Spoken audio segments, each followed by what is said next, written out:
प्रिय विद्यार्थियों, आज का टॉपिक है हमारा मुख्यमंत्री की भूमिका। इससे पूर्व हम लोगों ने मुख्यमंत्री का चयन, उसकी योग्यता और उसकी कार्यशक्तियों के बारे में पढ़ा था। आज हम पढ़ेंगे मुख्यमंत्री की भूमिका। मुख्यमंत्री की भूमिका को हम निम्नलिखित बिंदुओं के माध्यम से देखेंगे। जैसा कि आप जानते हैं, किसी भी राज्य का मुख्यमंत्री उस राज्य की जनता, राजनेताओं तथा प्रशासकों की आशाओं और आकांक्षाओं का प्रतीक होता है। राज्य प्रशासन के शीर्ष पर कार्यरत मुख्यमंत्री सत्ता का वास्तविक उपयोगकर्ता तथा प्रभावी व्यक्तित्व होता है। मुख्यमंत्री के रूप में उसे कई प्रकार की भूमिकाएं निर्वहित करनी पड़ती है।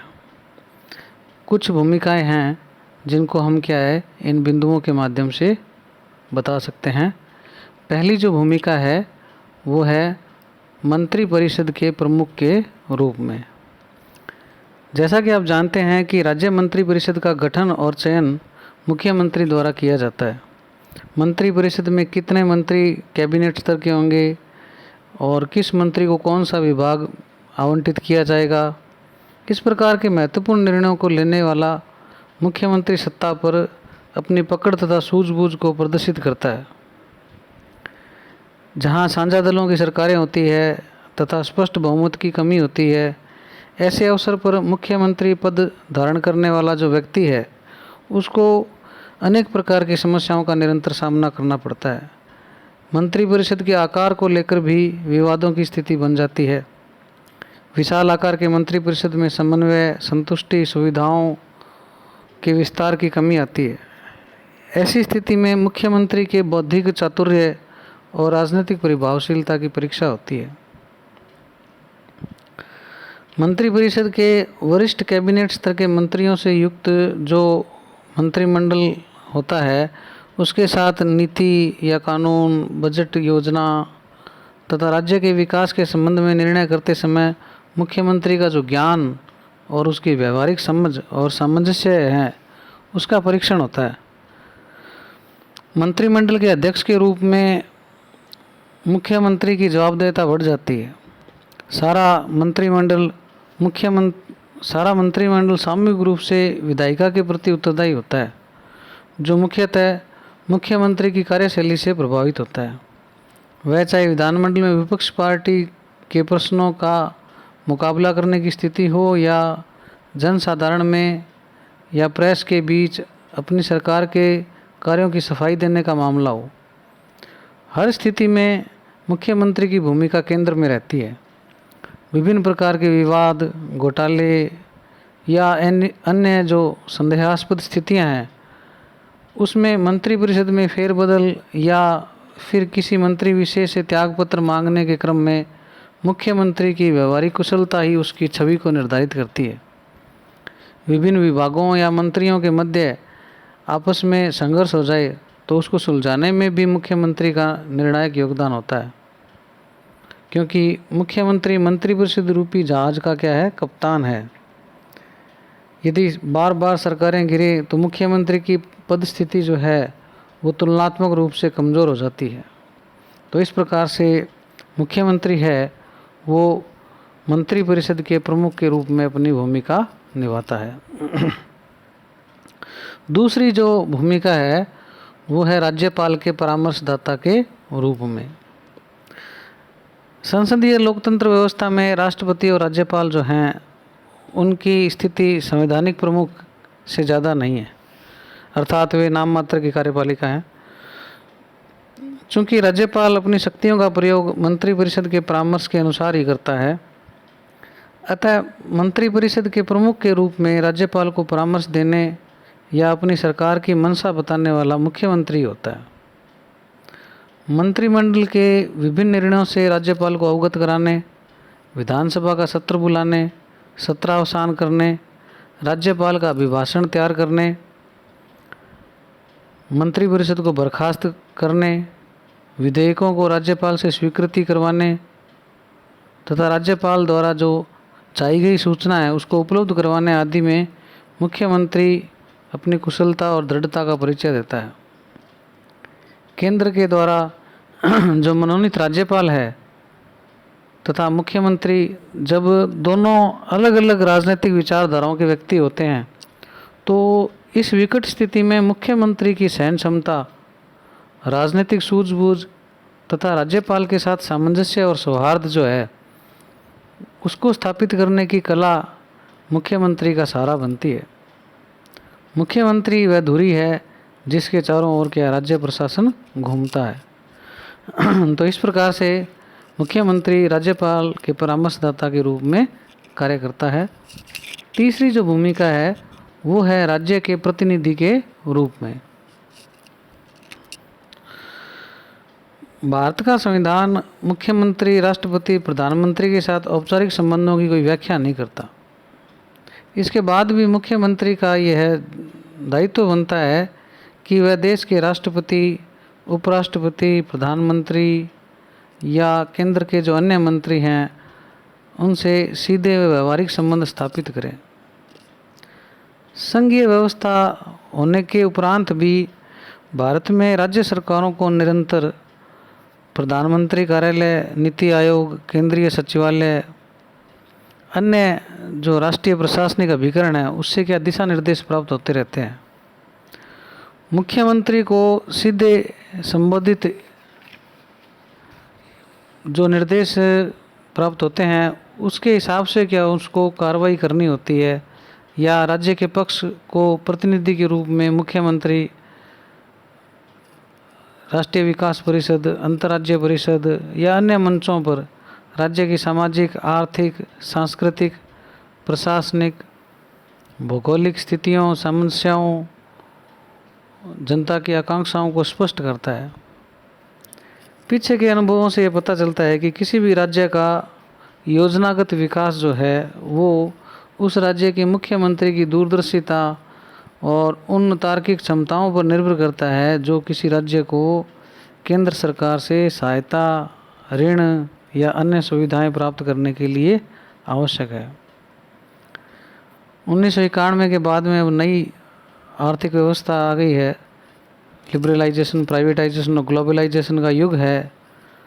तो ये एलपीजी की जो अवधारणा चल रही है उस संदर्भ में मुख्यमंत्री की भूमिका बहुत महत्वपूर्ण हो गई है, क्योंकि यह मुख्यमंत्री की इच्छा शक्ति तथा नेतृत्व पर निर्भर करता है कि वह अपने राज्य के विकास के लिए किस प्रकार की नीतियों को अपनाएगा तथा विदेशी या देशी जो औद्योगिक घराने हैं उस राज्य में कितनी रुचि दिखाते हैं, ये सब मुख्यमंत्री पर डिपेंड करता है। इसी प्रकार राज्य से बाहर जाने पर कोई भी मुख्यमंत्री अपने व्यवहार के आधार पर अपरिचित लोगों के मध्य एक छवि बना लेता है जो अंततः उस राज्य की छवि बन जाती है। इस प्रकार से मुख्यमंत्री जो है राज्य के प्रतिनिधि के रूप में अपनी भूमिका का निर्वहन करता है। अगली जो भूमिका है वो राजनीतिज्ञों के मित्रों के रूप में। एक राजनीतिज्ञ होने के नाते मुख्यमंत्री को अपने दल या दूसरे जो राजनीतिक दल हैं उनके नेताओं के साथ निरंतर संपर्क बनाए रखना होता है। बहुमत दल के सारे विधायक जहां एक और मुख्यमंत्री को अपना पारिवारिक सदस्य मानते हैं, वहीं राज्य के अन्य जो विधायक हैं या सांसद भी हैं वो मुख्यमंत्री से मित्रवत संबंध बनाते हैं। लोकतांत्रिक सरकारों, विशेषतया भारतीय संदर्भ में हम कहें, आम जनता की यह प्रवृत्ति होती है कि वह अपने वैध या अवैध कार्य जनप्रतिनिधियों की सहायता से करवाना चाहती है। ऐसी विकट स्थिति में किसी भी मुख्यमंत्री के धैर्य, निष्पक्षता तथा राजनीतिक दुर्भिसंधियों का स्पष्ट खुलासा हो जाता है। जो मुख्यमंत्री प्रत्येक प्रकरण में जनहित को प्राथमिकता देता है वह तथा बिना राजनीतिक भेदभाव के निष्पक्ष निर्णय लेता है, वो अंततः सभी राजनीतिक दलों के लिए क्या स्वीकार्य होने लग जाता है। एमपी लेड है, जैसे सांसद विकास क्षेत्र का कार्य है, केंद्र प्रवृत्त जो विकास योजनाएं हैं, तथा क्षेत्रीय समस्याएं जो हैं उनके आधार पर जो संचालित कल्याण कार्यक्रमों में मुख्यमंत्री या जो संबंधित क्षेत्र के सांसद या विधायक हैं उनकी आपस की सूझबूझ ही उस कार्य के समय पर सफलतापूर्वक संपादित होने की प्राथमिक आवश्यकता बन जाती है। जनसाधारण द्वारा अपने निर्वाचित प्रतिनिधि तक क्षेत्र की जन समस्याओं की जानकारी तथा सुविधाओं की मांग के बाद जनप्रतिनिधि के समक्ष यही विकल्प शेष रहता है कि वह उस मांग या समस्या को मुख्यमंत्री के सामने पेश करे। जनसाधारण द्वारा अस्वीकार हो चुके राजनीतिज्ञों या किन्हीं कारणों से मंत्रिपरिषद में जो शामिल नहीं हो पाते विधायक, जिनका राजनीतिक कद कई मायनों में महत्वपूर्ण होता है, आदि को लोक उपक्रम, सहकारी संस्थाएं, कमेटियां या जो अन्य अभिकरण में उनमें क्या मनोनीत कर देते हैं मुख्यमंत्री। इस प्रकार विभिन्न प्रकार के राजनीतिक, व्यापारिक, कार्मिक, श्रमिक जो सामाजिक दबाव समूह हैं उनसे क्या है सामंजस्य स्थापित करना मुख्यमंत्री की व्यवहार कुशलता पर निर्भर करता है। तो इस प्रकार से यह राजनीतिज्ञों के मित्रों के रूप में मुख्यमंत्री अपनी भूमिका का निर्वहन करता है। अगली भूमिका आती है हमारी राज्य के प्रशासक के रूप में। मुख्यमंत्री किसी भी राज्य का वास्तविक शासन संचालन करता तथा प्रशासनिक नेतृत्व प्रदान करता होता है और राज्य के समूचे लोक प्रशासन की धुरी होता है। राज्य में कानून, शांति व्यवस्था को बनाए रखना, विकास कार्यों को गति देना, जनसाधारण की परिवेदनाओं का निवारण करना तथा नौकरशाही को राज्य के सामाजिक आर्थिक विकास के प्रति प्रतिबद्ध करने के लिए मुख्यमंत्री में प्रशासकीय कौशल तथा पर्यवेक्षकीय क्षमता होना जरूरी है। राजस्थान लोक सेवा आयोग के अध्यक्ष व सदस्य, राज्य के महाधिवक्ता, विश्वविद्यालयों के कुलपति, इन सब की नियुक्ति में मुख्यमंत्री की भूमिका स्पष्ट होती है। राज्य के पुलिस महानिदेशक तथा मुख्य सचिव जैसे महत्वपूर्ण प्रशासनिक पदों पर योग्य अधिकारियों की नियुक्ति तथा उनके सेवा काल में वृद्धि करना मुख्यमंत्री की इच्छा पर निर्भर करता है। राज्य का वार्षिक बजट का निरूपण, केंद्र से वित्तीय सहायता प्राप्त करना, राजकोषीय संतुलन को बनाए रखना, कर, शुल्क या अन्य विधियों से जनता से राजस्व एकत्र करना मुख्यमंत्री की कार्यशैली पर निर्भर करता है। आपदा प्रबंधन अधिनियम 2005 जो है उसके अंतर्गत राज्य आपदा प्रबंध प्राधिकरण का गठन किया गया है। उसके अध्यक्ष मुख्यमंत्री होते हैं और राज्य में आपदा का बचाव, उसको रोकना, राहत देना और आपदा जब चली जाती है उसके बाद में पुनर्वास जो है उसके गंभीर दायित्व मुख्यमंत्री पर होते हैं। दोषी व्यक्तियों को दंडित कराने तथा आम आदमी में विश्वास बनाए रखने के लिए भी प्रशासन तंत्र को सुचारू व निष्पक्ष बनाना मुख्यमंत्री की जिम्मेदारी है। राज्य के नागरिकों तक शिक्षा, स्वास्थ्य, पेयजल, आवास, संचार तथा परिवहन जैसी मूलभूत सामाजिक सेवाएं उपलब्ध करवाने के लिए मुख्यमंत्री, उनकी मंत्रिपरिषद तथा लोक सेवक उत्तरदायी होते हैं। इस प्रकार से मुख्यमंत्री राज्य के प्रशासक के रूप में अपनी भूमिका निभाता है।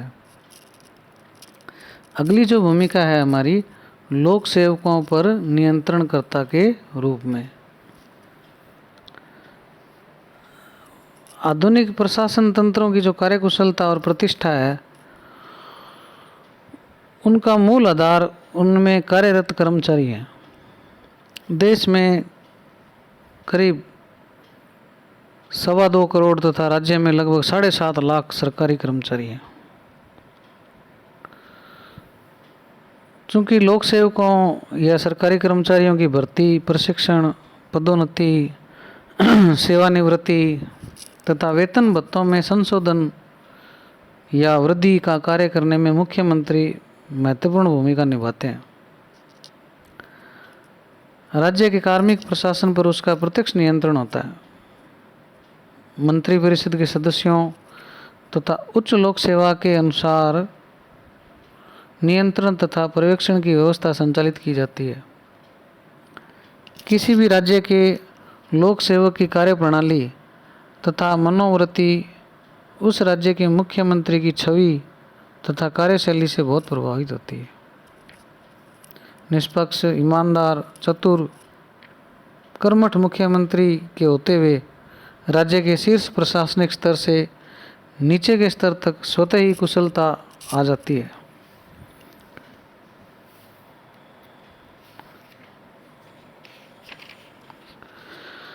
लोक सेवकों द्वारा जो की जाने वाली हड़तालें हैं, आंदोलन है, प्रदर्शन जो हैं, वो मुख्यमंत्री की कार्यशैली पर डिपेंड करते हैं। राज्य के कर्मचारियों को ज़्यादा वेतन सुविधाएं देना, जनता से कम एकत्र करना, कम कर इकट्ठा करना, प्रशासनिक कुशलता को बनाए रखना, ये ऐसे त्रिकोणीय बिंदु हैं जो संतुलित विचारधारा तथा निष्पक्ष व सार्थक प्रयासों के बिना वास्तविकता से दूर भागने लगते हैं। लोक सेवकों को जनता के प्रति प्रतिबद्ध बनाने, आम जनता को सरकारी शोषण से मुक्त कराने, प्रशासन के विरुद्ध शिकायतों को त्वरित गति से निपटाने तथा नौकरशाही की परंपरागत कमियों से राज्य की जनता को बचाने के क्रम में मुख्यमंत्री तथा विभाग के मंत्रियों की कार्यशैली निर्णायक भूमिका निभाती है। लोक सेवकों में कानून का भय तथा अनुशासनात्मक कार्रवाई की प्रभावशीलता सिद्ध करने के लिए मुख्यमंत्री की इच्छा सहित कई अन्य कारक उत्तरदायी सिद्ध होते हैं। इस प्रकार से लोक सेवकों पर क्या है, मुख्यमंत्री नियंत्रणकर्ता के रूप में अपनी भूमिका का निर्वहन करता है।